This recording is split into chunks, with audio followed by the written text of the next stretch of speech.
लोकशाहीचा बुलंद आवाज, रिपब्लिकन वार्ता महाराष्ट्र।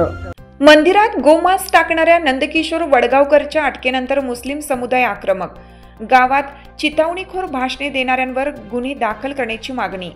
भोकरदन तालुक्यातील अनवा गावातील प्राचीन हेमांडपंथी महादेव मंदिरात गोमांस टाकणाऱ्या नंदकिशोर गायकवाडकरच्या अटकेनंतर मुस्लिम समाजाने गावात चितावणीखोर भाषणे देणाऱ्यांवर गुन्हे दाखल करण्याची मागणी केली। अनवा हे गाव पूर्वीपासूनच संवेदनशील समजले जाते। यापूर्वी रमजान महिन्यात मशिदीत कुराण पठण करणाऱ्या धर्मगुरूंवर रात्रीच्या वेळी हल्ला करण्यात आला होता। आता पुन्हा गावात जातीय दंगल घडवण्याचा प्रयत्न करण्यात आला, मात्र पोलिसांनी योग्य चौकशी करून सत्यता समोर आणत दंगलखोर नंदकिशोर वडगावकर या इसमाला अटक करून हा प्रयत्न हाणून पाडला।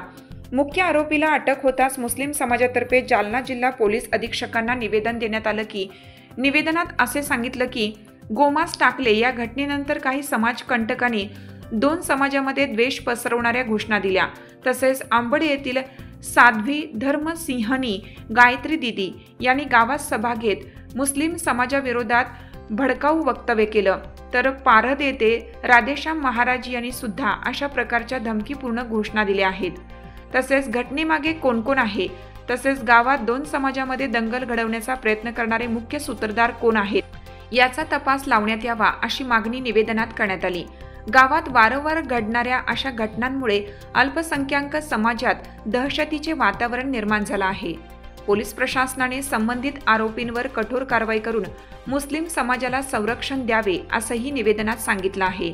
भोकरदन तालुक्यामधील अनवा या गावी काही समाजकंटक लोकांनी हेमाडपंथी मंदिरामध्ये जनावरांचं मांस टाकून गावामध्ये जातीय तणाव निर्माण व्हावी व जातीय दंगल घडवावी या उद्देशाने मंदिरामध्ये मांस टाकण्याचा प्रयत्न केलेला आहे। त्या अनुषंगाने पारद पोलीस स्टेशनचे पोलीस सहाय्यक पोलीस निरीक्षक यांनी योग्य त्या रीतीने सदर प्रकरणाचा तपास केला आणि त्याच्यामध्ये ते जे मुख्य आरोपी आहे त्या आरोपीला त्यांनी त्याच्या ताब्यात घेतलं, त्याचा विचार त्यांना मिळालेला आहे।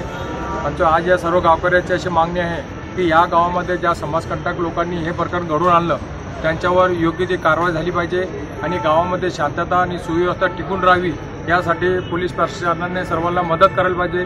या उद्देशाने आम्ही पोलीस निरीक्षक जालना यांच्याकडे एक निवेदन देण्यासाठी इथं आलेलो आहोत। सर्व साहेबांनी आमचे निवेदन स्वीकारून गावामध्ये शांतता राहील असं आम्हाला आश्वासन दिलेलं आहे, त्यासाठी आम्ही इथं आलो। क्या नाम है? शेख अहमद, सामाजिक कार्यकर्ता, भोकर।